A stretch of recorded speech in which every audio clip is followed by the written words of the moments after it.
I think you should be charged not even $2 every time you bring up hallucination. I don't think it's. They happen so frequently. I don't think it's a real thing. It absolutely is a real thing. It happens all the It's not a real time. thing. Do you wanna? It is a real thing. Go ask Google's stupid little new search AI, what are the names of fruits that end in UM? And its answer was strawberrum, grapeum, orangeum, and coconut. What are fruits? Because these LLMs What are fruits that end in -um in quotes. dash u in quotes? You have to in quotes the -um. I have to dash. Okay, in quotes. Did it give you an AI assistant Here are answer? some fruits that end applum, bananum, strawberrum, tomatum, coconut, coconut, Coconut, which doesn't end with UM. umboshi, So which starts at UM. starts with UM. So That's literally, right, no. literally, you said LLMs never no. hallucinate, and the very first thing you did was Google and find out that it hallucinated on you right The at the best start. thing is the last one's correct. Plum. Oh, well, good, cool. That's not hallucination. It's a That's significant not really problem. an That is a side effect of these LLMs. Don't know what to do. Your LLM is like an eager little intern who wants to please you and will just start making stuff up. It's gotten people in legal trouble because they tried to use ChatGPT, and ChatGPT was like, "Ooh, I don't know the answer to this, so I'm gonna invent Smith versus Wesson and tell you that that's a court case that answers your question." It's an eager little beaver, and it's bad. Actually, it's not ready for prime time. It's fine. No. It's absolutely fine. Humans make more mistakes than this every day. No, that's why you have to pass the bar. No, they don't actually. Do not even you lost the argument the minute you used lawyers on your side. The legal profession is exceptionally good actually at doing all of this kind of stuff. Just because you don't like lawsuits because you're a libertarian. I'm sorry, psycho. who was the guy who studied for 2 weeks and passed the bar in Louisiana? What was his name? Catch me if you can. You're gonna quote a Leonardo DiCaprio fictional movie? It's not a fictional movie. It's based on a real guy. What's his name? Yeah, Frank Abagnale. Okay, the one guy. Frank Abagnale. They studied for 2 weeks and passed a bar in Louisiana. You do not get to use anecdotal evidence of very smart people. This is not a systemic issue. This is like no. This is not a thing. Just because there were 4 cases of voter fraud, they were all Republicans who tried to vote for Trump twice. That does not indication of systemic I'm sorry. issues. If you see the TV commercials of lawyers in South Florida, you would feel differently. Yeah, sure. I think that there are terrible plastic surgeons out there who had to pass all of the things in medical school. They still probably do a good job. They're not likely to kill patients that often. We have a bunch of good controls in place in a lot of our industries like medical and legal. There are plenty of good ones. Rudy Giuliani is the exception, not the rule. I think if Kevin was a lawyer, he'd think all the other lawyers were pretty stupid. Yeah, but that's because when I was 6, my mom was like, listen, you're smarter than 99.6% of the population, and you just have to get used to that. I was raised to believe I was smarter than everybody. That has nothing to do with my profession and lawyers. That's just, I'm a special little only child. Oh, you heard it here, folks. Do not cut that.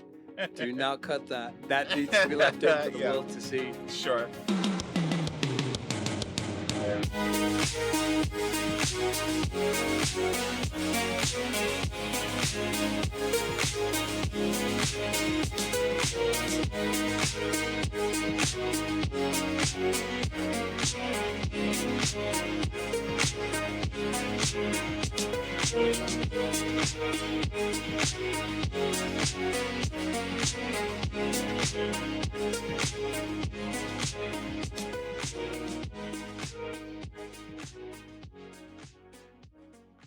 Welcome to Acceptance Criteria, where we talk about the good, the bad, and the ugly of how software gets made and how we can all do a better job together. My name is Kevin Thomas Euland, and across the chat from me is Andrew Greener. Say hi, Andrew. Hi, Andrew. We're also here to get deeper on the human elements. I could go on for an eternity about people and how they think about the process of building complex systems, and I can't think of 2 better people to do that than Kevin and I. Which is why we are really trying to find 3 people to be on this podcast. If you want to be a guest and talk about something, just drop us a note, and we will get you on a future episode. episode. And a quick reminder, whether this is your first episode or you've been listening for a while, we wouldn't say no to your going and dropping 5 stars on Apple Podcast or Spotify and leaving us a nice review. And if you want to leave us a bad review, remember the name of the podcast is The Adventure Zone. Also tell your friends if you like the show and that they should check it out. Some of the best podcasts out there go by word of mouth, and we'd much appreciate it. And a friendly reminder that we are always interested in hearing questions directly from you, our listeners, for our segment User Stories. If you've got a scenario you'd like help with, whether it's working with an engineering or product team member, trying to figure out how to solve an agile process problem, or you just can't understand why your favorite app updated everything and it's now terrible, we're here to talk it through with you. You can send those questions to acceptancepod@gmail.com or submit them on the Discord in the User Stories channel, and we might be able to help on a future episode. And we're happy to keep it anonymous so no one can trace it back to you if you end up talking a coworker or something. On this week's show, we'll be talking about digital friction and how the noisy online world we all live in is ruining our ability to get our jobs done. I'm super excited to get into digital friction. I think it is the single most important conversation for all companies. You're going to hear it when we get into it, but the loss, emotional, financial, just so unmeasured. And I think it's such an important topic. And also something that I think companies have tried to handle over the years. There's been some strange positions, Sure. just dedicated to dealing with this problem. But I think it's one of the most important subjects for certainly big companies. I see it a lot in big companies. So I'm excited to get into it. All right. Yeah, that's interesting. I think even in my startup of like 30 people before this current role, it was pretty bad. So yeah, I think it's probably worse in larger companies, but it can be pretty bad for everyone. But before we get to all of that, let's take a short break and we'll be right back.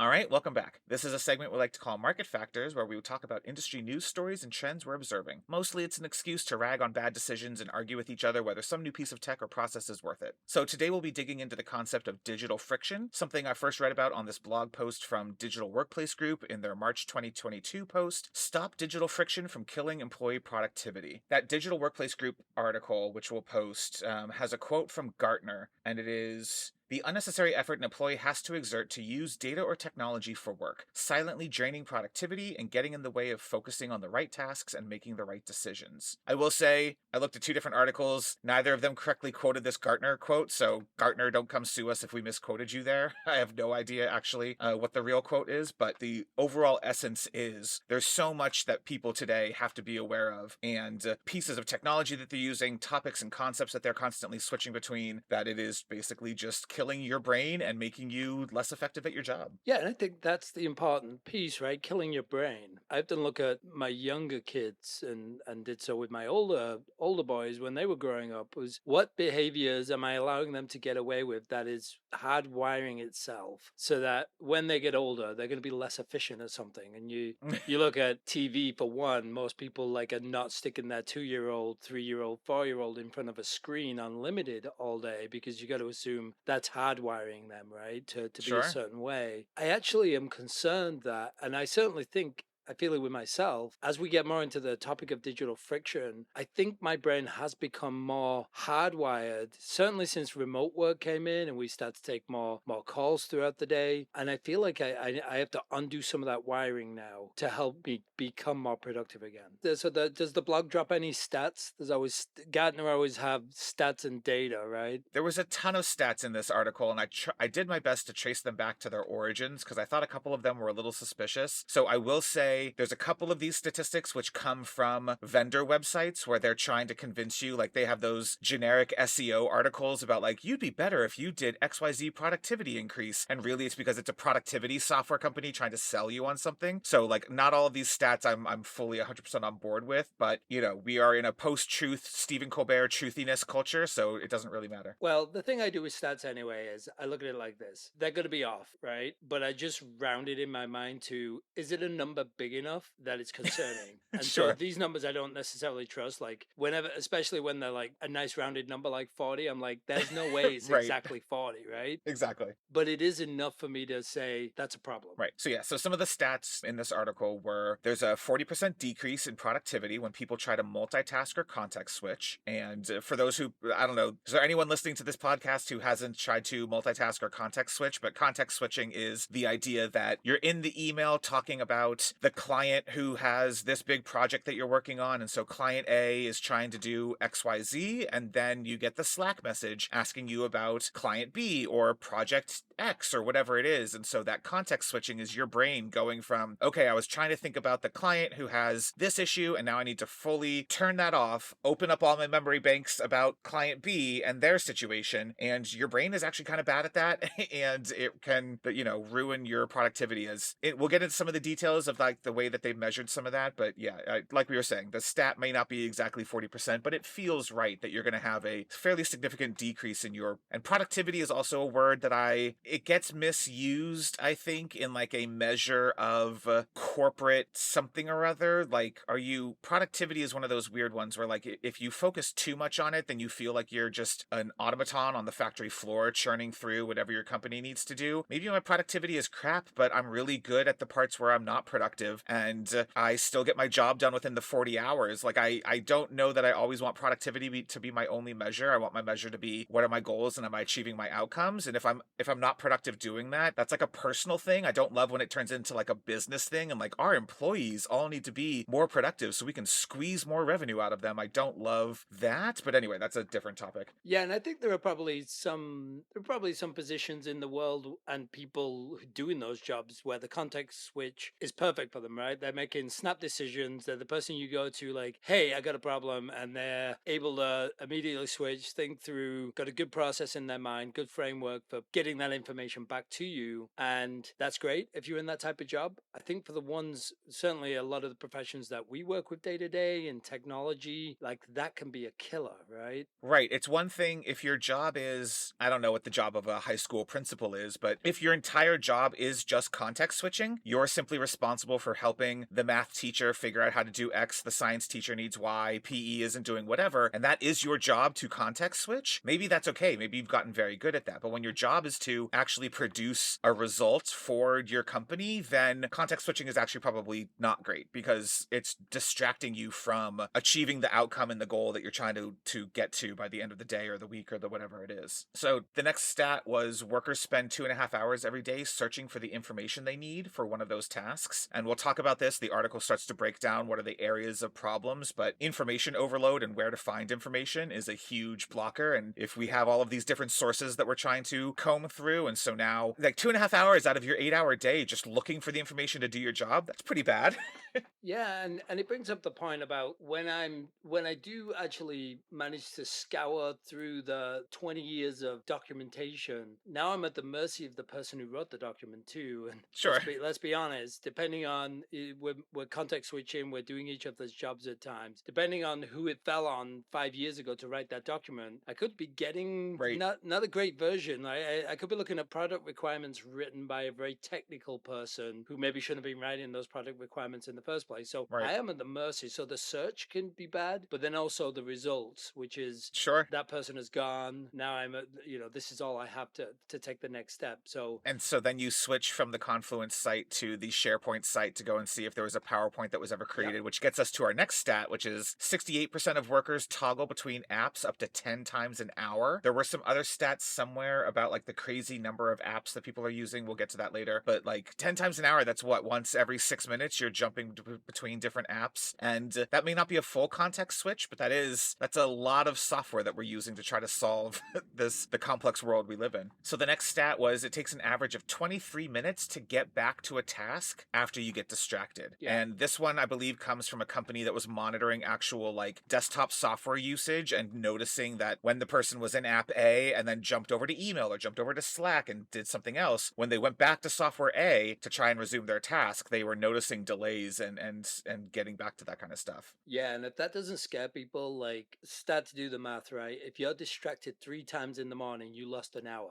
Right. So and I guarantee you are getting distracted that many times. I know I am. I Right. do. It'd be hard for me to guess how many times a day I am distracted that are not my I'm not the one who distracted myself saying, oh, I got to go do this thing I didn't do the other day. But I know if that's true, then I'm losing at least a couple of hours a day. Right. Well, and I think this is where I would contradict myself from earlier. I think one of the things I've noticed, and you probably have noticed, is when you're in a startup, it feels like you just accomplish more. And I have been in situations where I'm like, how has it possibly been 2 months since we started having this conversation at this big company? We still haven't actually implemented it. We still haven't gotten there. Versus if I'd have been in a startup and there'd just been four of us, we would have done all of this by now. And I do wonder, some of that is other factors that go into larger companies have security reviews and processes and all of this other stuff. But also, how much of this is the likelihood that in a larger company, you're just more distracted. The likelihood that you're losing hours in the day. And so actually the thing that would have taken you a week is now taking you 3 weeks because there's so many distractions and there's so many things going on. Yeah, and then it's actually a compounding issue too, right? Because you start to become aware of how long something takes, and you start to ponder your own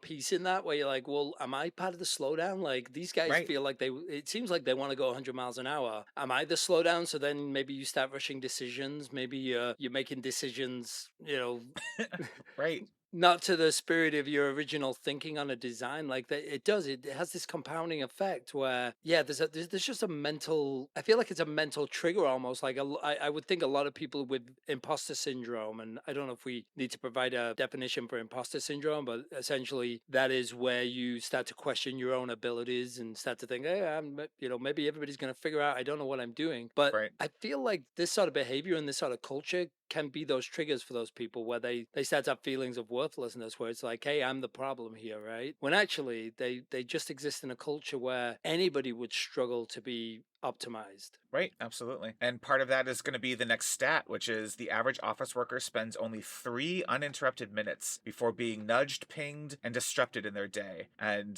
that resonates to me the number of times. And I think it's a weird thing where simultaneously I've configured things. I want the, flashing icon to let me know I've configured my Teams to get the most important messages visible when people are trying to ping me. I've got my specific types of Outlook reminders that do and don't show up. I both want to know about something because maybe it is important, but also it absolutely creates a distraction. And these software tools are designed to distract you. They're designed to say, hey, here's your next little email that just popped in. Here's your Slack message. Here's the sound alert. Here's the whatever. It's visual, it's auditory, it's everything. Yeah, I feel like that's a tough one though, because it's almost impossible to be the person who goes the other way, right? And says, I'm not going to check my email until lunchtime. Right. Like that person in this day and age. Yeah. Yeah, it's just a bad luck. Right, but maybe it shouldn't be. The answer used to be, I mean, this is the weird thing, is in the 80s you had to wait for the memo to arrive from the, copy boy who did his rounds with his little cart on every floor. There's probably, I think, if you go and measure productivity gains, which is again, I'm not a huge fan of that stat, but you look at employees have allegedly gotten much more productive over the last 40, 50, 60 years as technology continues to improve that. But setting aside the fact that productivity gains haven't been met with salary gains, so we're vastly more efficient and yet we are not getting paid to do more work as a result of that. We'll set that aside for now, but there's a weird thing. Was there a magic line? Was there a good line in 2008 where we were a good amount of productive, we had a good amount of technology, and now in the last decade we've added too much? We're getting too many signals, we're getting too many things. Was email enough? Slack is bad? Maybe? I don't know. Yeah, that's a good one. I'm always interested in the Teams versus Slack versus this versus that.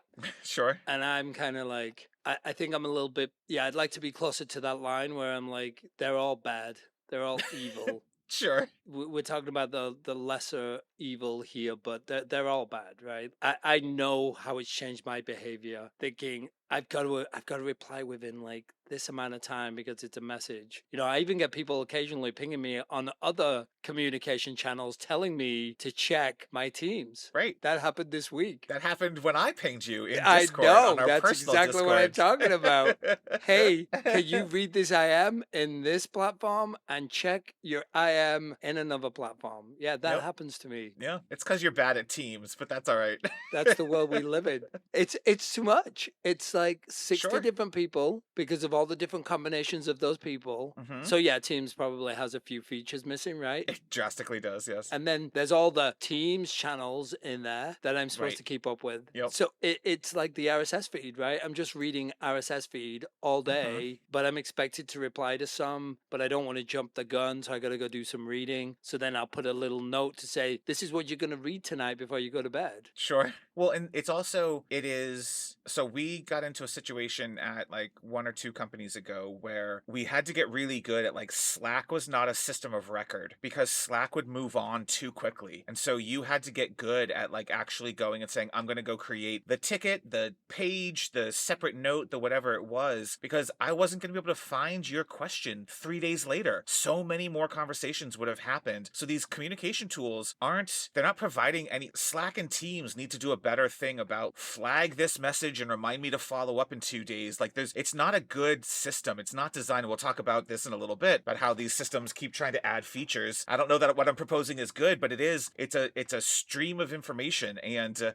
you can't point to the piece of the drop of water you saw on the stream 3 days ago is gone. You'll never see that drop of water again. So having all of this information flowing past you is also not actually helpful in terms of, sure, I gave you the answer in that moment, but if I couldn't give you that answer in that moment, it's lost. And do you need to ping me again? Are you now frustrated? Are we now less efficient because you got to remind me again in 2 days? I still need that answer for that thing that rushed by you in the water? I don't know. All right, so the article breaks down digital friction into 3 categories: app overload, information overload, and digital noise. So we'll start with application overload. There's a company called Pegasystems that did a survey back in 2018 looking at the data they monitor in 35 companies across 11 industries and 4.9 million hours of logs. So Pegasystems survey collected all of that information and started to try to pull some analysis out of it. The numbers that they have in here, so there's another company called Ring Central that did a survey of 2,000 employees also in 2018, and the numbers don't quite add up. So I'm not sure, maybe Pegasystems has some reason to want to sort of scare you with these numbers. I don't know, maybe they're tracking a specific type of industry, maybe their definition of app gets a little weird, I don't know. But the stat was users switch between an average of 35 apps over 1,100 times a day and use over 90 distinct applications in total. That seems high to me. The Ring Central number was 4 to 6 apps 10 times an hour. But either way, this is from 2018, so even if we somehow split the difference, it might not have doubled, but it's definitely gotten bad and worse in the last 6 years, I would argue, especially with more people being in remote work post lockdown. Yeah, so let's categorize at this point then. So I'm going to break out Outlook into 2 applications: Calendar and email? calendar and email. Okay. I've got multiple documentation systems, so I'm probably in a Confluence or some equivalent. Sure. I'm also in a workflow tool, so I'm in a Jira or a Monday.com or something. More than likely, I'm in an application that is a diagramming tool, Sure. and I'm also in, either it's the same or separate, but I could be in an architecture and systems tool where I've got some meta model that I'm tracking. Sure. So let's bubble that up a higher level, which is, regardless of your role, I think the first couple of ones are all probably correct. Oh, I would yeah. add SharePoint to your documentation, depending on your company. You that's probably have like yeah. an intranet of folders where your Yeah. PowerPoint slides, all of that kind of stuff are. And then whether it's your architecture software or if you're an engineer, it's your VS Code or your VS whatever Code. your IDE is. If you're a technical writer, it's Word or whatever, right? So like there is that category of like, what's your primary app to get your primary job function done? And even for most of us, there is no primary app. There's 2, 3 that we are doing, quote unquote, the most of our work in. Yeah, most of us are taking notes throughout the day, so we're in some Mhm. kind of journal, right? Yep. So we've divided the documentation over at least 3 or 4 apps at this point. Yep. We've obviously got the instant comms, so we've got Teams or Slack. Yep. Some companies have both, right?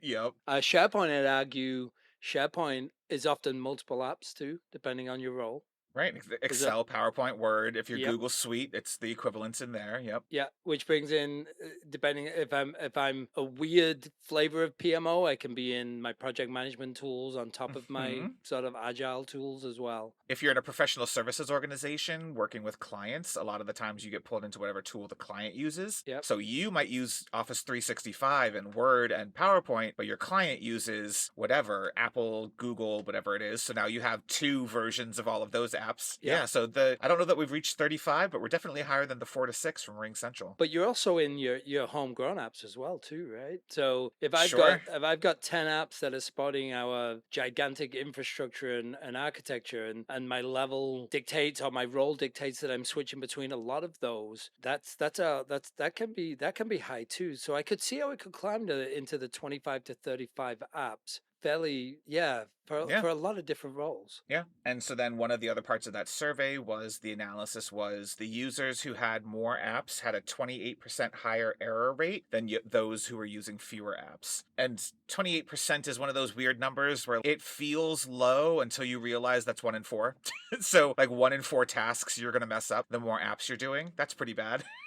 Yeah, that is bad. Although error rate is interesting because depending on your role, an error for me is not like an error for a production support engineer, right? Right. Well, and even 1 in 4 errors that you make, if you're a product marketer and every fourth paragraph, I mean, maybe that's not the right way to do it, but like every fourth piece of material that you work on, you accidentally say, the wrong stat, the wrong performance metric, the wrong feature name, like those little errors, depending on your job, the little ones are pretty bad too.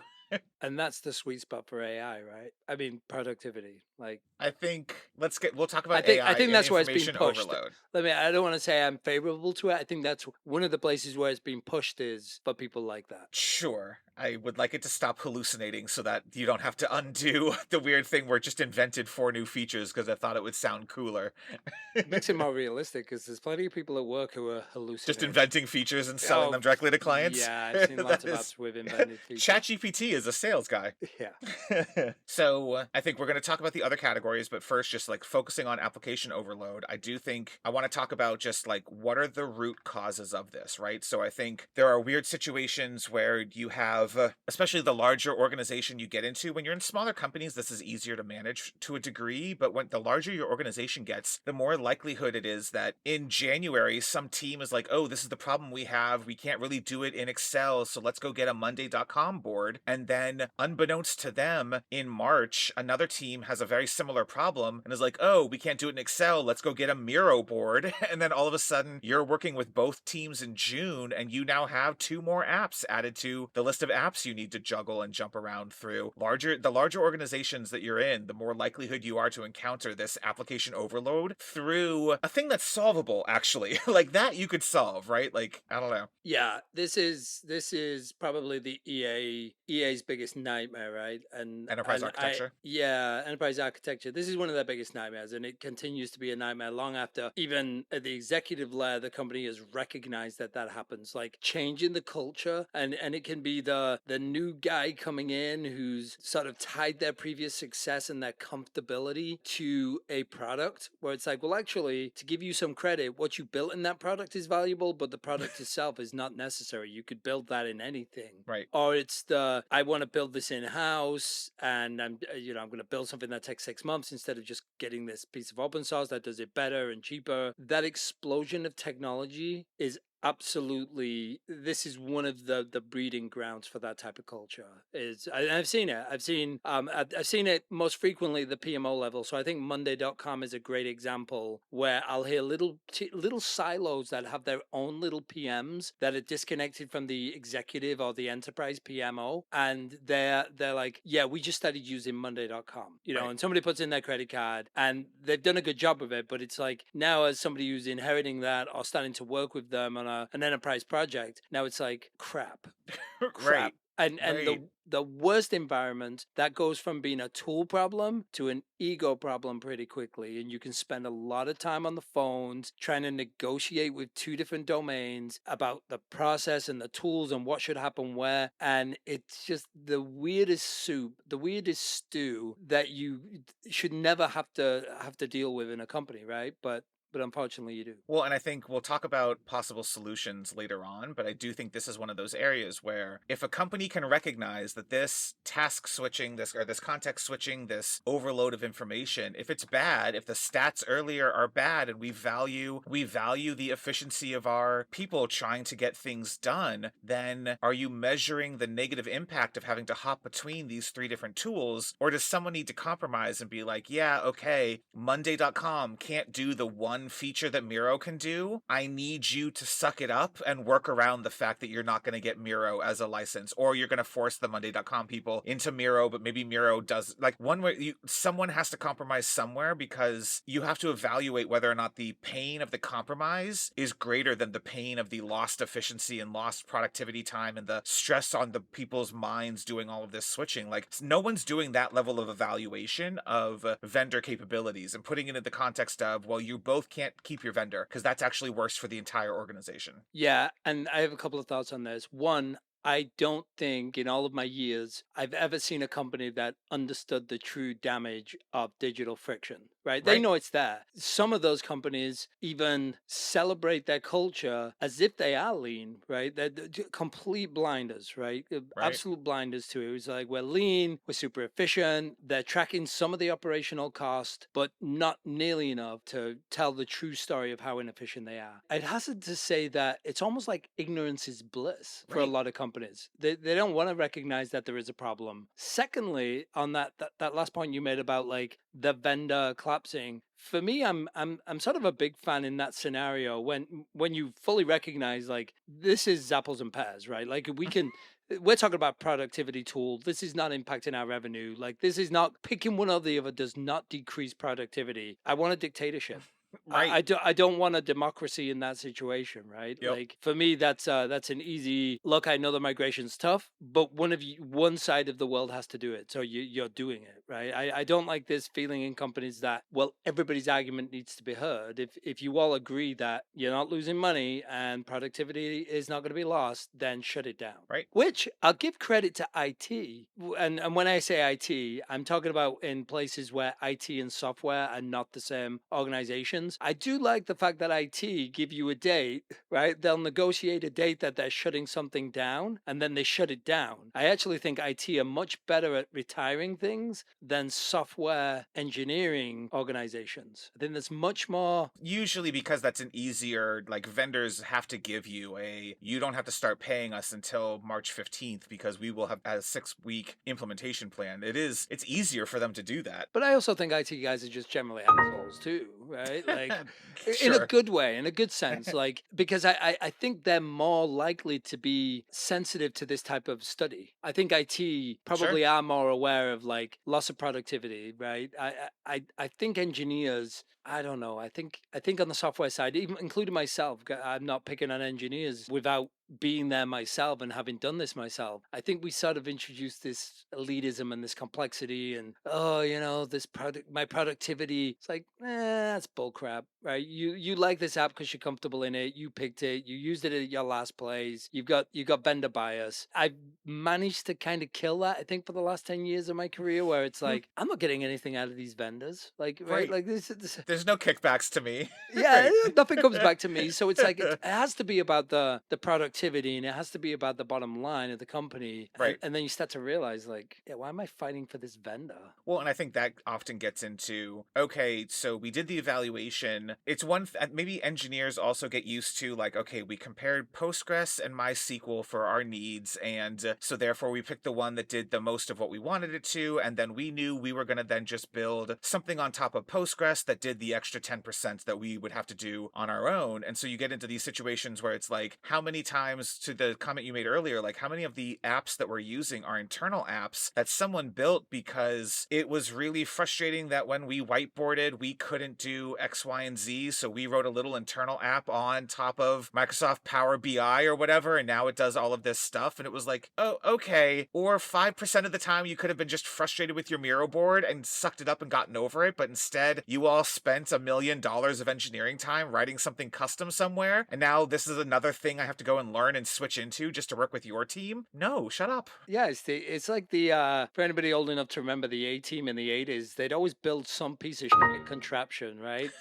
At the end of the show, when they had to escape from a wooden barn, and they'd fly out of the barn with this school bus with shit just strapped to it, no use whatsoever. And in Right. fact, they'd jump out of the bus and beat the crap out of a bunch of people, and the bus held no value whatsoever. But that is it. 10-year-old, 20-year-old architecture has so many bolted on things that they built internally. And worst case scenario again, people actually died, right? The people who, it's not even like you can call the guys because they retired. Right. It's so old they died, and you're supporting this code now. That is a productivity killer in just more ways than one, right? Because there's the port engineer who has to maintain that, but then there's the product guys in the vision and the architects looking at it saying, well, we can't innovate. So now we got an expensive decision. Do we leave the entire architecture behind because there's so many things bolted on? Right. What is salvageable? So actually, even the assessment of an architecture like that can take you far, far longer. Yep. It does remind me. So there was an initiative at Microsoft in the early to mid 2000s where there was a team that was trying to create, and I don't know if they were responding to something, the early signs of this digital friction, but they were trying to create a unified Office alternative. And it was going to be like one magic app where you could have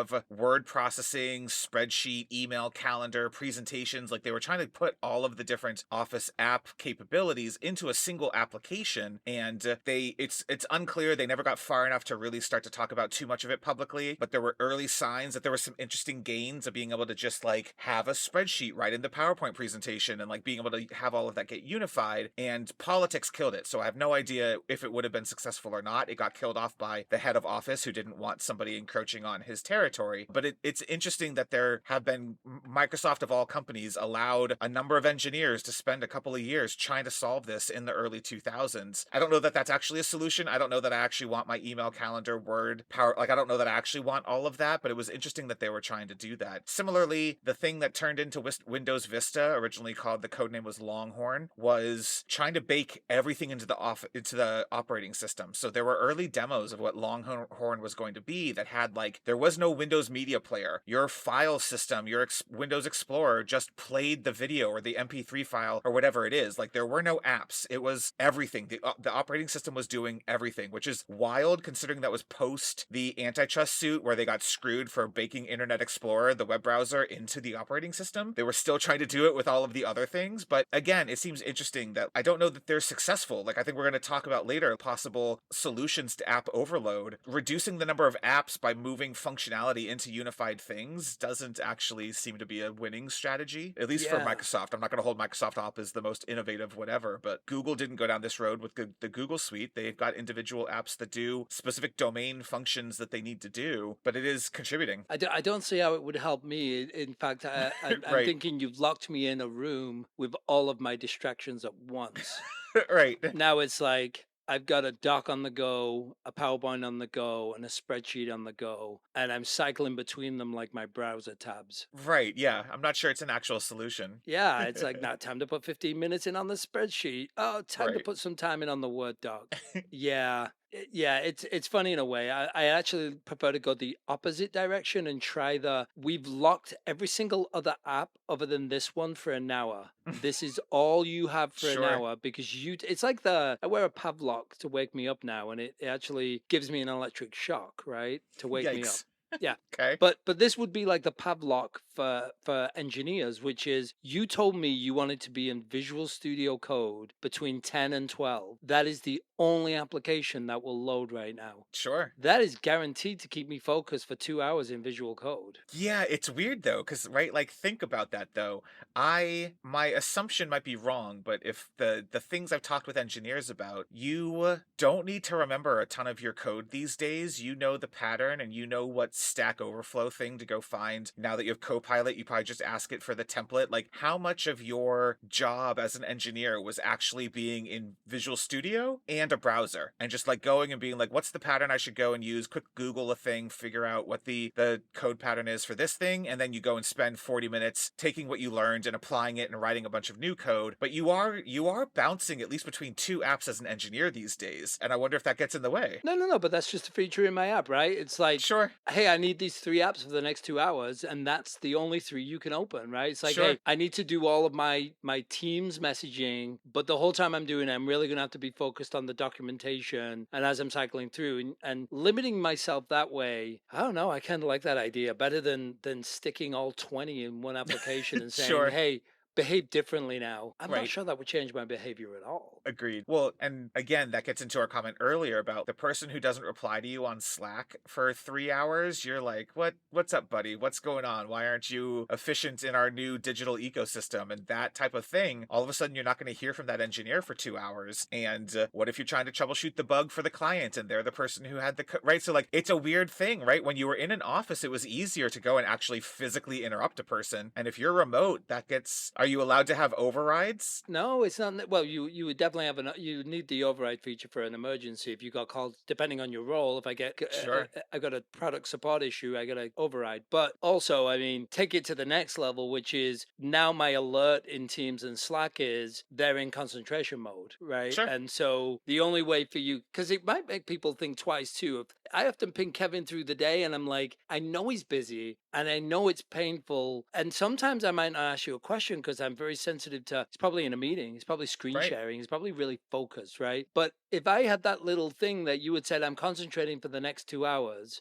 then if it's really urgent, you know, and I know that me interrupting that 2 hours Right. is a thing, right? Yep. So I'd actually prefer someone to do that. Yeah, Slack would do something similar to that with you would set your office hours. And so if you were sending somebody a message at 9 p.m. because you were finally getting around to a thing, Slack would let you know, hey, we're not going to alert this person. This is outside of their office hours. We're going to hold the alert. You're going to send the message. It'll technically arrive. If they happen to check their Slack at 10 p.m., they'll see it, but the alert to their devices won't go through. And you could override that. You could say, no, no, no, this is so important. I want to override their office hours. But yeah, there's interesting patterns there that you could take advantage of.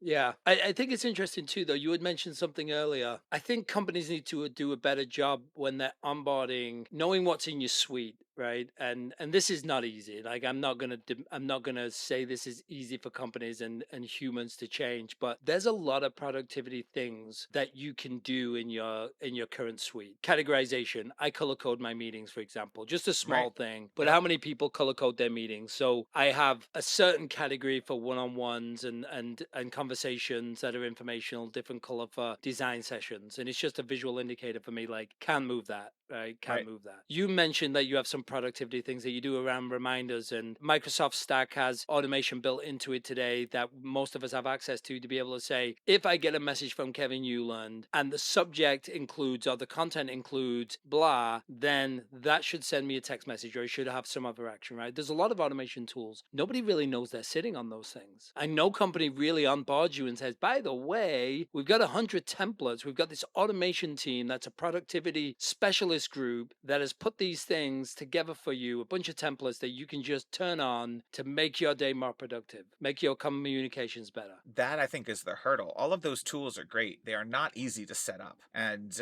yeah, no one gives you the template of like, hey, welcome to the company. If you do need to break through to somebody, the keyword that you put into the subject line is info or alert or like no one has the pattern to onboard the person like you're saying, but that is a thing the company needs to decide and have the rules ready to go. Yeah. If it's up to the employee to set those up, no one's ever going to set those up. Well, Power Automate's interesting where they've gone now. They've obviously that was a great candidate for early sort of AI and the LLMs, right? So now if you go into Power Automate, they have hundreds of templates pre-built. They're not usually built by the company, they're out of the box. But now I'm able to say in plain text, hey, if this person, if I receive an email and blah, blah, blah, blah, blah, and it will generate the template for me. And I feel bad in a way. I feel like Microsoft and other automation stacks, they're building these cool features, but I'm not sure that's the way to get people in. Right. I feel like it's almost like we're addicted to this way of life now. So there's almost like this detoxing that needs to happen to get people to use these productivity enhancers, right? Like most people know Power Automate is there, right?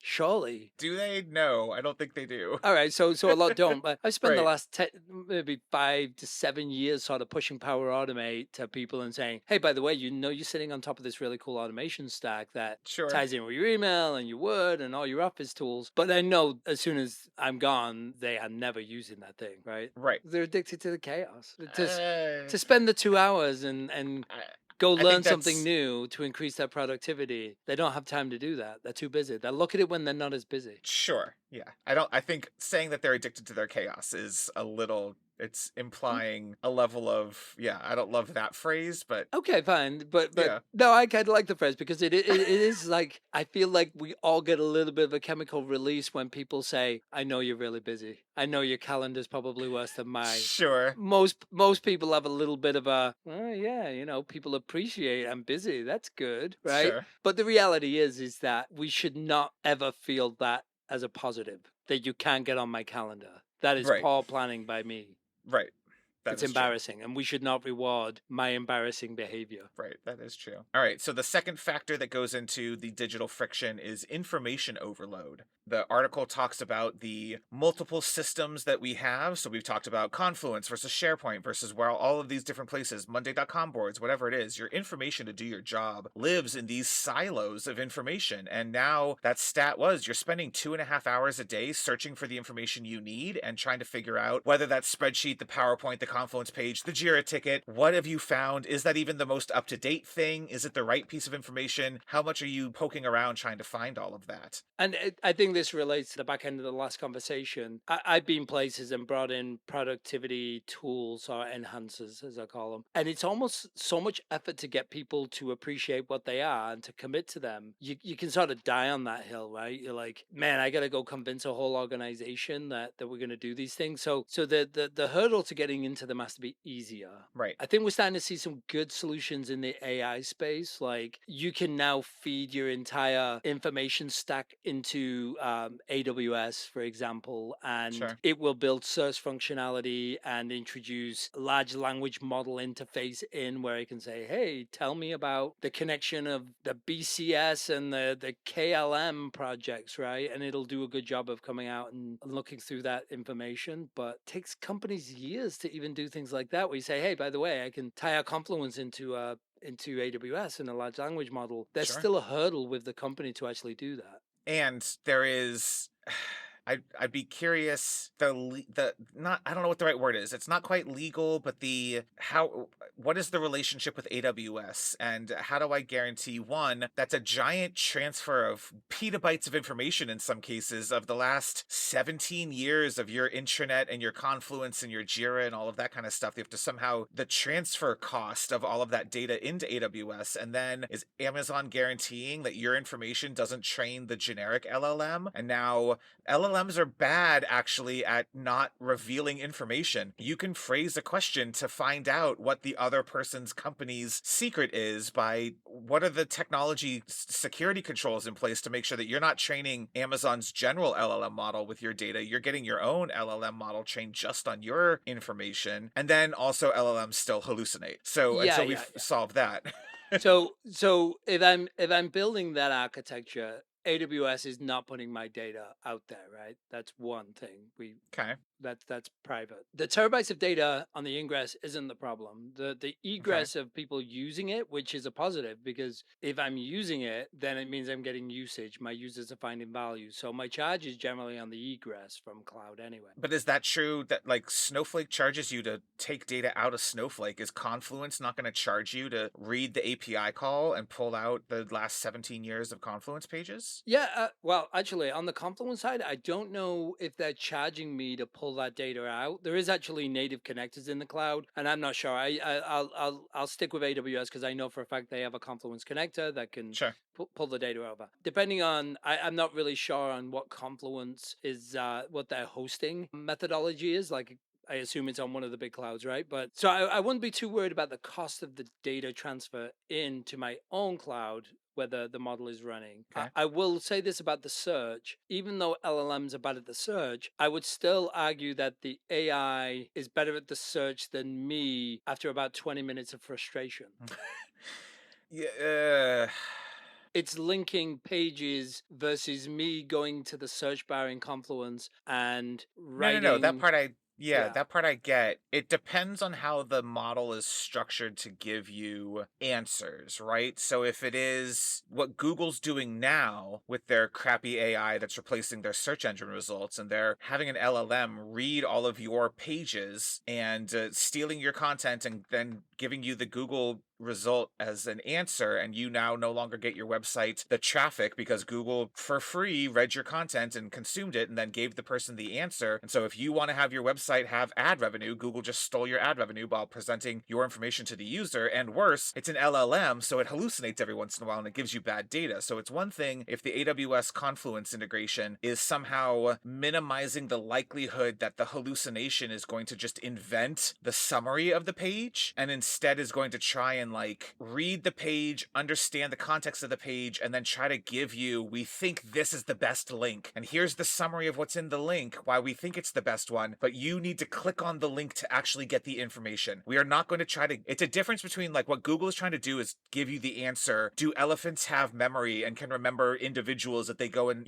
take revenge on? The answer is yes, elephants are terrifying. And you're getting that information and they're never telling you to go to the National Geographic website where they got that information from. And so then when the model hallucinates and like, no, elephants are the most cuddly animals, you should poke them in the face. Like that is bad. That's the bad side of the LLM, but it also doesn't ever get you the information directly from the source. So if the Confluence AWS thing is like trying to, I don't know, like I'm just worried about the weirdness of what it does today. And the answer has to be just simply trying to get you to the best Confluence page, but then you need to still go read the thing it sent you to. Yeah, I'm less worried about that as much as I am, well, two things that I'm not worried about in this. The first one is I'm worried more about putting 20 years worth of documentation into an LLM, which doesn't siphon out the crap. Right. And there is a lot of crap. The Are second those thing, LLMs smart enough to recognize like timestamps and the last modified date and using like I don't know that LLMs are actually trying to understand the evolution. dates that way. Yeah. The evolution of the document and saying, Right. hey, like it started here, but by the way, that's kind of obsolete because we've detected, and it's obviously not looking Two at pages diagrams, others. Right. etc., and looking at the diagrams in the page and then saying, oh, by the way, yeah, these two things no longer talk, right? That's a Right. meta model. That's your Right. enterprise architecture stack that should be taking care of that. The second thing, it should never be afraid by elephants, right? Like one, climb the stairs. They ain't climbing the stairs after you. Okay, Lie sure, flat but on when the you're ground. They when can't you're on get you. safari, when you're on safari and you're in the middle of the savannah and your Jeep, they are bigger than your Jeep and there are no stairs. I haven't been on safari yet, and I don't think I'm going to. So Sure.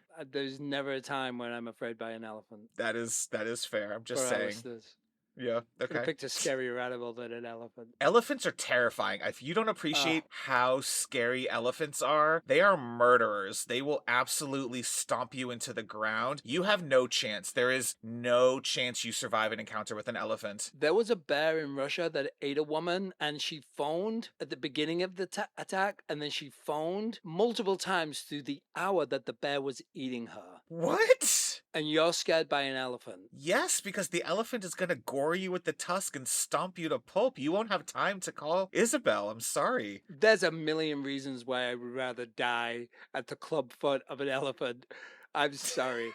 Okay. Getting eaten by a bear while you're still alive, it's far worse. Yes, than that getting is stomped. horrifying. I'm going to absolutely have to cut this part. That's gross. Yeah, I'm just pointing out to you too. You live in a country that has bears but does not have wild elephants. So remember that. Sure, yes, okay. That Anyway. was the thing. That was the story that convinced me not to face the bear. Yeah. So part of the article talks about the development automation company Unsizeify. Horrible name for a company. Unsizeify did a study, and I think this again is one of those SEO article pages trying to sell themselves. So we're going to take a couple of grains of salt with the information, but they basically had a quote from a research study done by the University of Zurich, so maybe it's slightly more reliable, although who knows how Europeans use software. It showed all of the activities and systems that a software developer was interacting with, and there were 12 categories of actions, applications, meetings, and other tasks that they had to switch between, and every single one of those was an information silo blocking the engineer from getting to the information that they needed. And so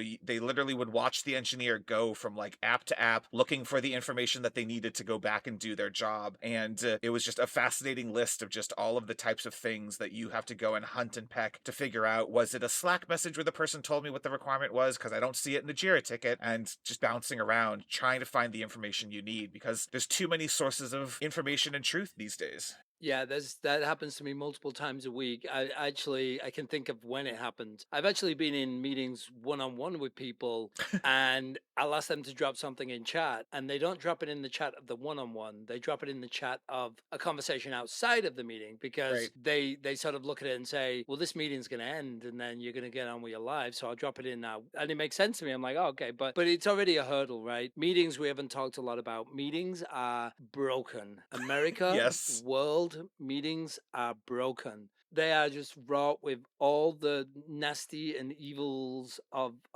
the human mind, where we're listening to somebody who's teaching us and nobody has any questions because they're too embarrassed, ashamed to admit like they don't know what's being shown to them, so they don't ask any questions. It's like being back in advanced math class where the teacher asks, does everybody get the concept? And everybody raise your hand if you don't understand. Nobody raises their hand. They don't want people to know that they don't know what's going on. But how I would push back a little bit, which is I also think the problem with meetings is the meeting organizer doesn't tell you the agenda, the topics we're going to cover, and the expected outcomes. Tell me what the outcome of Yes. this meeting is. If the expected outcome of the meeting is tell people the goal of this is to share information. I want you to push back on me, ask me questions, do things. A lot of the times I think people are in meetings and don't speak up because they're like, is this guy trying to convince me that he's got the next best? Why am I here? What am I trying to do? Is this the right forum for me to push back on this? I don't agree with this. Does this matter to me? Is this just somebody telling me a thing? Or is this the person coming in and saying, this is what my job's going to look like in 3 months once they roll this out? So like, it's a weird thing where people, and I tell people I don't like the word permission because it feels kind of patronizing, but you need to give people permission at the top of the meeting and be like, my goal here is X. I want to hear from you about Y. At the end of it, we're all going to decide Z. And you need to do that. You need to make your meetings have a purpose. And that is the other half of the meetings is sure, people don't ask questions, but also at the end, no one agrees what the next steps are and takes ownership of the task that they need to do next. And so why the hell did we have that meeting? Yeah, my perfect analogy, and this one is perfect and will be in my Okay. book one day. I always view a meeting as a method.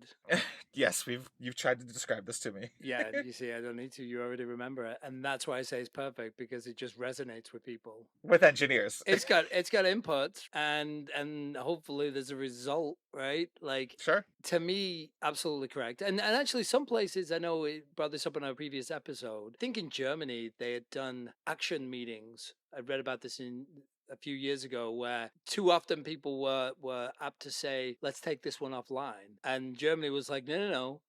From now on, instead of saying you'll take it offline, you take 5 minutes, stay on the call, go on mute, you guys figure it out, and then you come back in 5 minutes and we'll carry on with the meeting. We'll talk about something else while you do that. Sure. Meetings are broken. Well, and if we use your method, which also sometimes people call a function, if you're not an engineer, it is basically just a contract to say, I need the following information. I'm going to do a bunch of things with that information and I'm going to give you a result. So if we take that as the template of the meeting, then it's not just the inputs and the outputs that matter. It is the interior of it as well. If you don't know how to structure a meeting, if you don't know how to put together an agenda in an order that walks people through it, it is like building a method or a function where when you look at the code and you're like, why do you have 17 if else if statements? This should be a switch statement. Then within the switch, you should do whatever call the what. Like if you don't know how to build the actual structure of the meeting, it doesn't matter how many good inputs and outputs you defined. Right. Your meeting itself won't go through correctly. So you need to put a little bit more thought into what are you expecting to do with these people's time and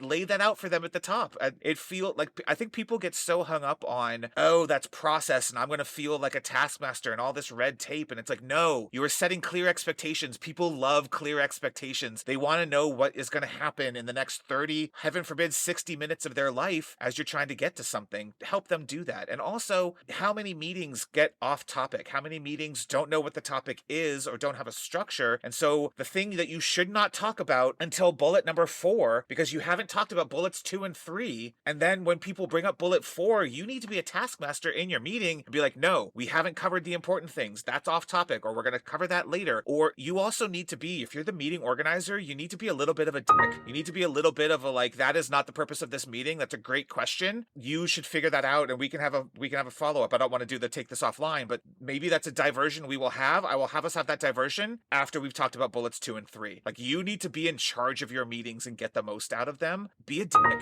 You have perfected that. Oh, wow. Thank you. No, Fuck not off. the last bit. I meant the meetings. But yeah, I like that you're contributing to the metaphon. That's exactly right? Like the implementation of the method is the meat and guts of the meeting, right? Like, Right. what are you intending to do with this? It's Yep. never just about the inputs and outputs. It's like, what's the guts? What are we talking about? Yeah, meetings, broken.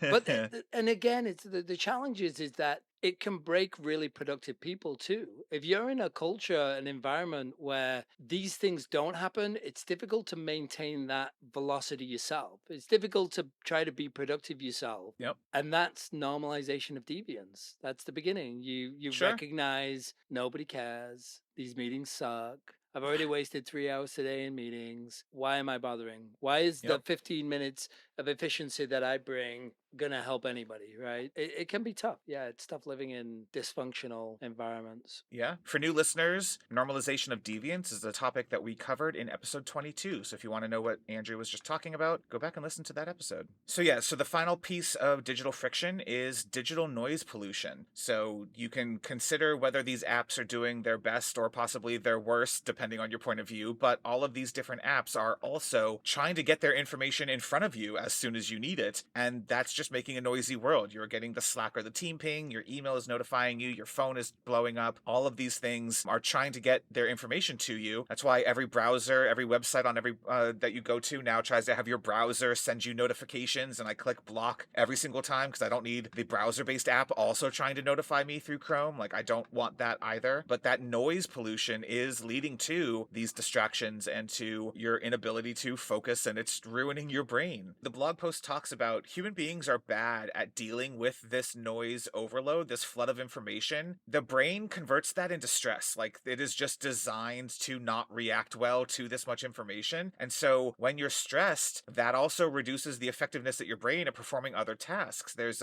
Clifford Nass is a psychology professor at Stanford. He was on NPR back in 2013 talking about the myth of multitasking. And basically, a psychology professor you would hope knows a little bit about this. So it's a long quote. The research is almost unanimous, which is very rare in social science. And it says that people who chronically multitask show an enormous range of deficits. They're basically terrible at all sorts of cognitive tasks, including multitasking. In our research, people say they're the best at multitasking because they do it all the time. It's a little like smoking, saying, I smoke all the time, so smoking can't be bad for me. Unfortunately, it doesn't work that way. So we have scales that allow us to divide up people into people who multitask all the time and people who rarely do, and the differences are remarkable. People who multitask all the time can't filter out irrelevancy. They can't manage a working memory. They're chronically distracted. They initiate much larger parts of their brain that are irrelevant to the task at hand. They're even terrible at multitasking. When we ask them to multitask, they're actually worse at it, even though they're the ones saying they're the best at it. They're pretty much mental wrecks. So the psychology professor on NPR is like, you all who claim you're good at this multitasking stuff, you're lying to yourself, and actually your brain is entirely And this is one of the most important.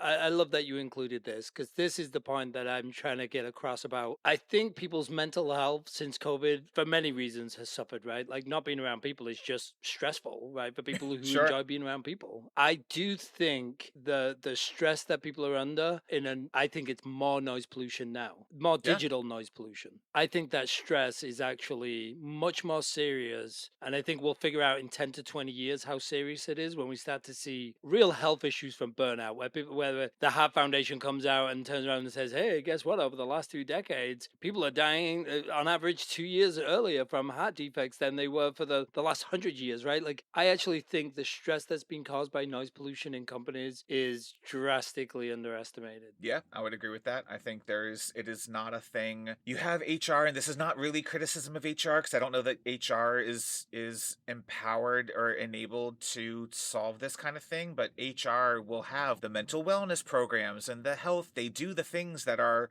designed to treat the stress, but the solution to the stress is not to treat the stress. The solution to the stress is to eliminate the cause of the stress. And so all of our corporate programs are not, they're not, I don't know what the right word I'm looking for is. They're not, they don't know how to diagnose and treat the actual problem. I love the fact that human resources promote the wellness. Like most companies do that. Some just do it to check the box, right? But companies that truly believe in that. But I think at the same time, there's this second leg, which is how to improve all these things. Right? Right. What are the causes of this stress? And I don't think companies have done a good job of that. I think I'm always reassured when I see companies that have a CIO and a CTO. Now, granted, they have to be good at their jobs for this to work, but Sure. one is focused in one area and the other one is focused. And a lot of what we're talking about today would fall under one of those roles. However, there's been carved Right. out. But to me, companies that focus solely on the bottom line and technology solutions and not on the internal and productivity,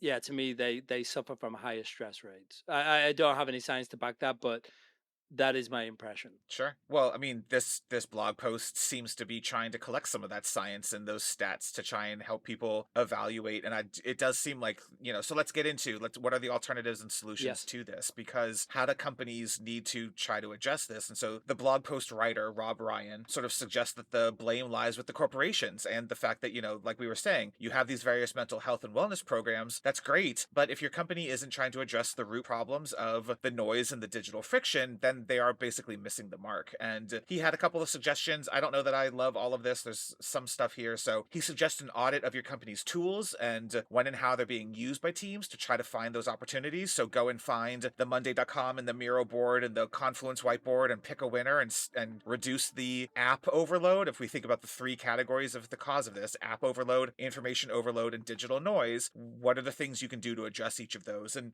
doing an audit of the entire company and saying, stop using three of these things because they all do the same thing. That's a good starting point. I don't think that's the biggest improvement, but it's definitely, to your point, what a CIO should be doing. Yeah.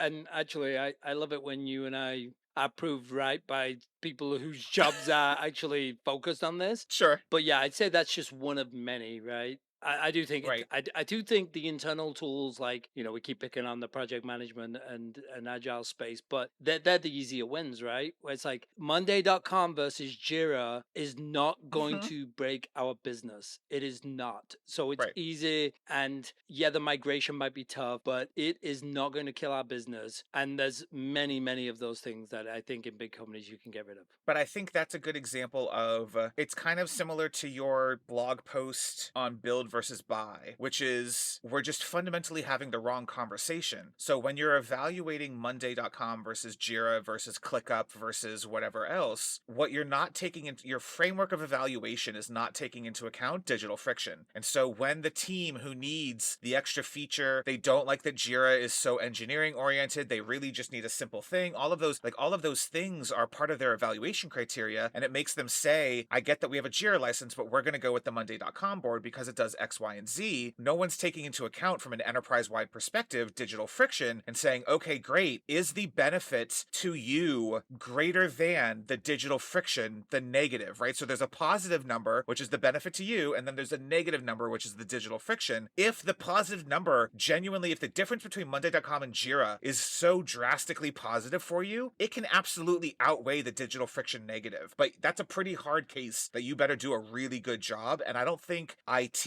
engineering, different, random business groups that are trying to do these evaluations, I don't think that's in their framework as part of the It's not. evaluation. It's in the EA framework. I don't think we call it digital friction, but I will Sure. from now on because I think it perfectly encapsulates what the challenge I have when I get to a group and they want to introduce a multi-cloud strategy, and I'm like, but you don't realize like the digital friction that Oof. causes to Right. hey, there's a cloud team and there's the security team and there's an IT team and there's data that's moving back and forth and there's license. It's Right. digital friction just to get it in, and then to support it, there's digital friction, right? And Right. so at the EA level, the challenge is to some extent that EA's become that, well, they're blocking us, and this is the challenge Right. is Right. you are often seen as the very thing that scared everybody in the beginning that you convince them that you're not, which is we're not here to slow you down. We're not here to block you. The minute you start to block things that introduce digital friction that are the small wins where Right. you're like, look, this is not going to make or break our business. There is a perception that, well, EA's not letting us go with it. Good. This is our comment earlier. You should be a dictatorship, and the amount of stress and distraction and inefficiency and the levels of that pain should be a significant consideration. Maybe you sometimes do need a little bit of EA Yeah. blockage.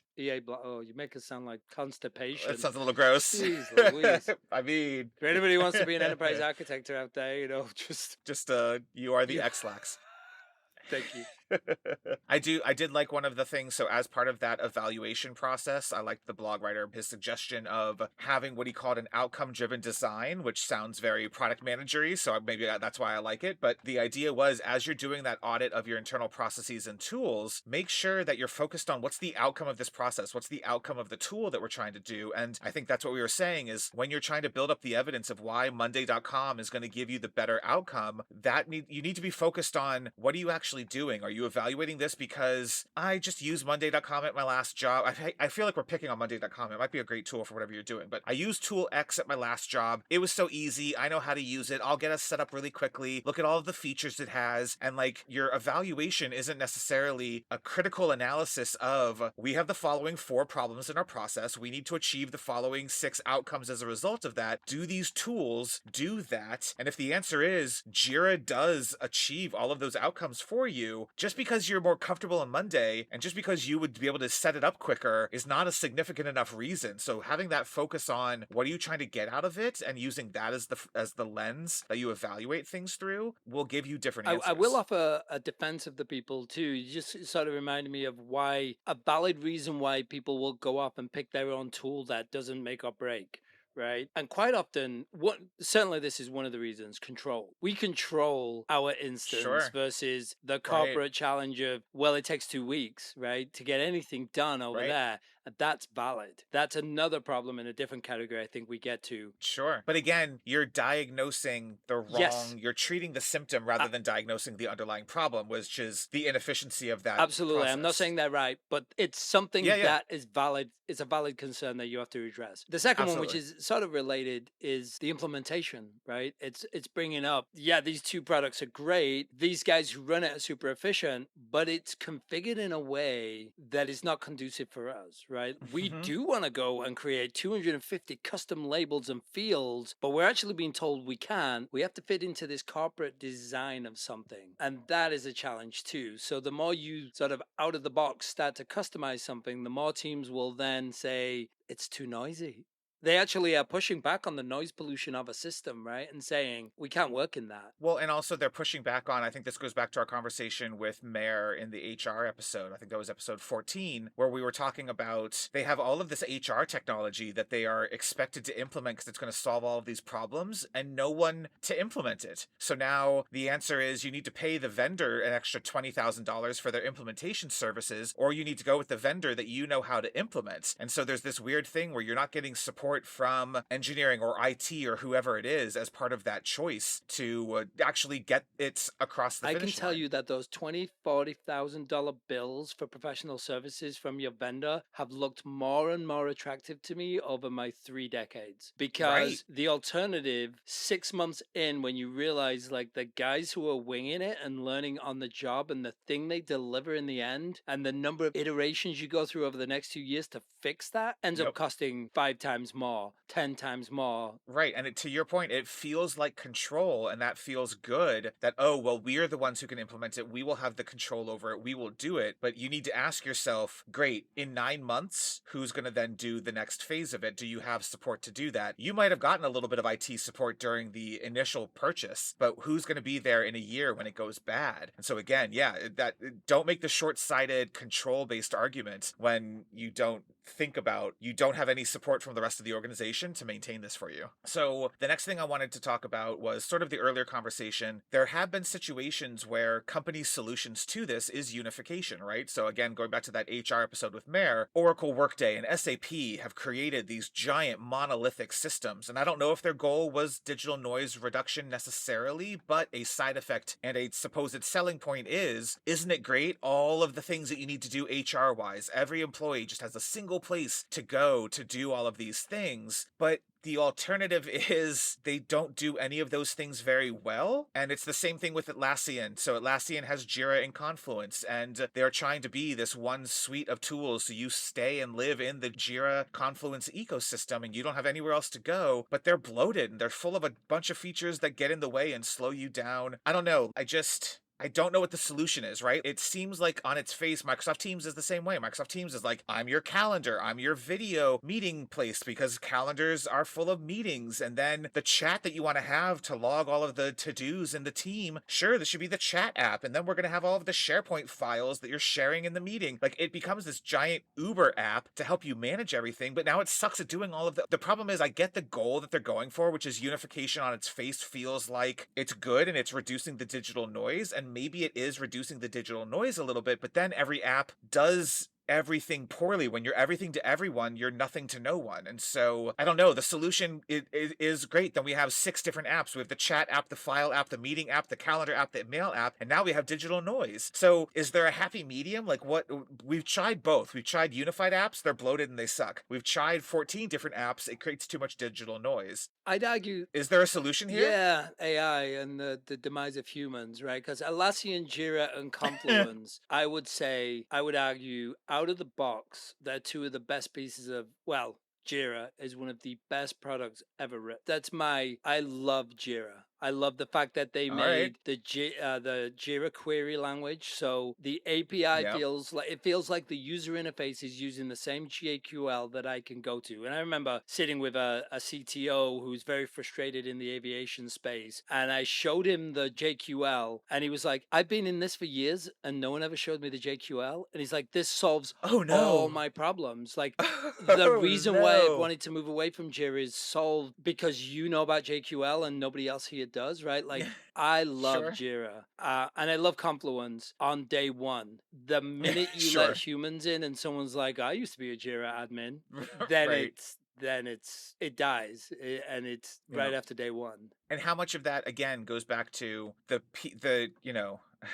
people are worried about the delay and the friction of a process, and so they want the control, and so they want to be able to go in and create whatever space they want, create whatever Jira field they want. Oh, I can have foremost statuses. So we've talked about status bloat in Agile, right? So all of these things start to spiral out of control, and it's one of those weird things where I feel like I would be the last person to advocate for enterprise red tape, and maybe it's because when I'm used to being in startups, I'm the admin for everything, and there's like 4 of us, and we all just agree to what we're going to do, and then we do it and we move on. And that's not what happens when you have 17 different divisions and all of this stuff getting in the way. But maybe it feels like the answer is there's a reason you should maybe want some enterprise red tape. Is if you suffered through the first 3 months of enterprise red tape, the next 5 years of using these tools would be so much better. Yeah, not only that, but the red tape, but also the positioning of the enterprise minds, right? Because remember, I always use the analogy of like it's flowing downriver. Sure. When finance miss the boat on their enterprise architecture decisions,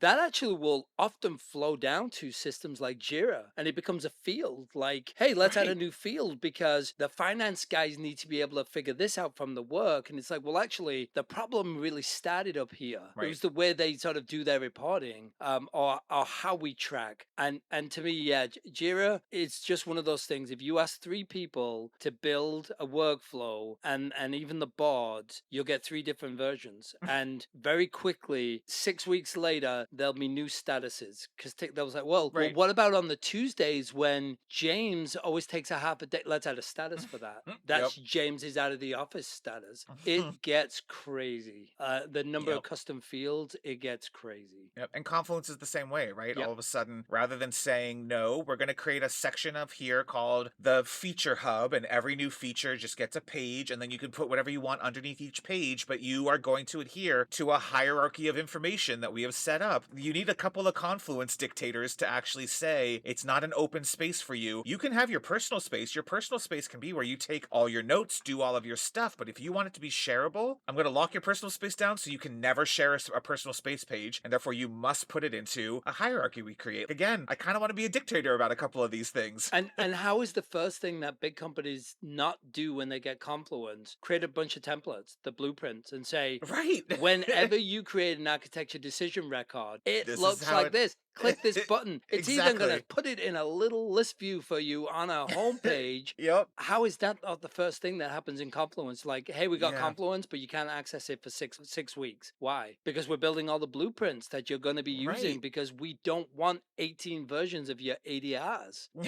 Exactly. Yeah. It's amazing to me that that's why the whole conversation for me is the meat and guts of my frustrations every single day in my professional and personal life is the inefficiencies. Even when we have really good tooling in front of us, I really like Right. Jira and Confluence. I think Jira had a window of time where they sat and looked at the industry and it felt like they weren't innovating. They were sort of relying on partner integrations and Yep. applications in Jira. But I'm looking at some of their new stuff now and I'm like really impressed. But a well managed Jira and Confluence just they have such a great coverage of the day-to-day functioning in a business on the technology business. Do they reduce digital noise? They would. Have they ever?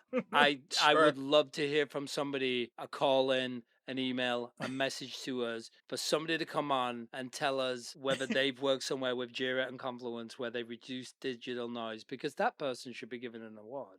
Right. So it is, like I've said a couple of times, it's like communism. It sounds like a good idea, but no one's ever implemented it correctly. Jira and Confluence sound like a good idea to reduce digital friction, but actually no one's ever actually implemented them correctly. Yeah, you reminded me of the quote, what do you think of Western civilization? I think it'd be a good idea. Exactly. Yeah. Yes. All right. You've got other notes down here. I do. So, what else can we do? I think this is a big one. I pity, and it goes back to the CTO, CIO. This is why I'm a big fan of having both if they do their jobs well. Raising awareness is being able to neatly package the messaging and probably the audit, right? Like capturing some of those real numbers around productivity loss Sure. and raising the awareness to executive layers that hey, there's real numbers, right? It's not just people getting stressed. There's Sure. real numbers. There's real loss here. And here's what I calculated for the month of March. Very, very, very difficult to do. But if you find Yep. yourself in a position where you're sitting on top of an Excel spreadsheet, all you finance guys, if you're sitting on an Excel spreadsheet that outlines some productivity numbers, I urge you to turn that into a constructive argument for change, right? If there's Right. a place to optimize, raise that awareness. Because I think numbers, dollars particularly, speak volumes for change, right? Right. Well, that's the thing that always it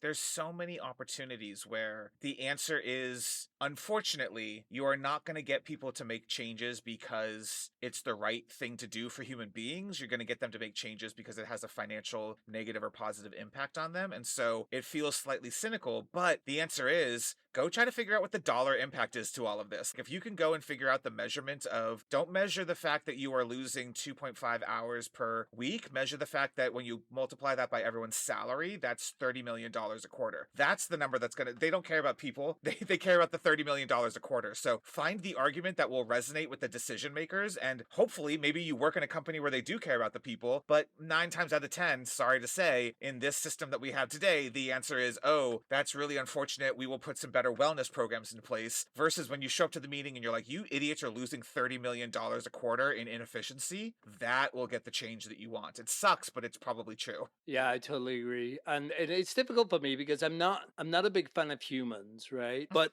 I'm Yeah. also the same person if I'm aware that an employee is going into the weekend having had a bad day, I'm more apt to call them to try get them in a better mindset because I want them to spend 2 days with their family and have good time, right? Like so I am Right. sensitive to people's mental states before they go into the weekend, but corporations don't generally have that same empathy, Right. time, attention to do that. So the $30 million, and just for our listeners, that's just an example number. Don't use that tomorrow if there's only six of you.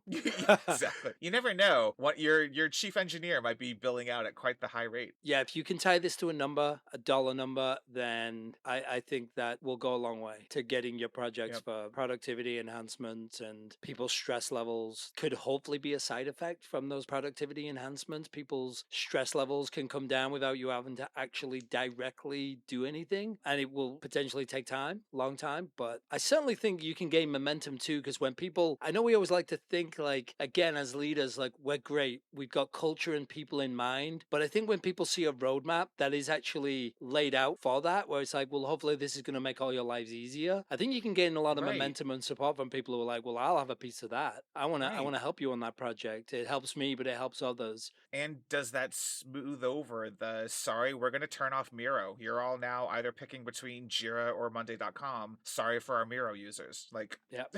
oh well. Yeah. Yeah. Oh, there's a lot of content for a book here. This is true. Yeah. All right. Anything else we want to talk about? No, but I'd love for us to figure out the number. The number for us? The number, just the formula. Yeah. No, I don't know what it is, but No, but it doesn't have to be just one number, right? It's the calculator, it's the spreadsheet that takes into account, hey, if these are your 25 things, adjust Sure. them, do the estimate. How many employees? What's the average salary? How much time wasted in a meeting per blah? Right. Percentage of meetings estimate. You Yep. know, wow, I'm spending $15,000 a month for Right. these 5 guys to sit in non-productive meetings. Right. Yeah, an interesting calculator. It's one of those weird ones where like how many people will refuse to believe the evidence before their eyes because the calculator is making averages versus there's a reason Pegasystems or whatever that survey was that actually had the monitoring software on the computer could actually say we watched the person go from 7 apps and the number is not the average. You tell us your 32 apps and we're going to make some estimates. We're actually like how many people are going to resist the calculator because it's not the actual numbers. Yeah, no, it's true. Yeah. But But it's a starting it's point. a starting It'd be at point. least a yeah, exactly. All right, well, that's going to do it for us on this episode of Acceptance Criteria. To read articles that we've written on similar topics to the ones we talk about here, head over to the blog at acceptancepod.com. You can also follow us on most apps. We're at AcceptancePod. We'll post links to show notes and any articles from the blog over there. We're also building a community on Reddit at r/acceptance criteria and on Discord. You can find links to both in the show notes and on the blog, and I promise we'll be moderating the crap out of them to keep it a nice little slice of the internet. For now, I'm Kevin Thomas Euland, and you can find me on most apps at kthomaseuland. That's ULLAND. And I'm Andrew Greener, and you can find me on most apps at Criteria Greener. That's GREINER. And this has been Acceptance Criteria. Thank you for listening, and we look forward to hearing from you.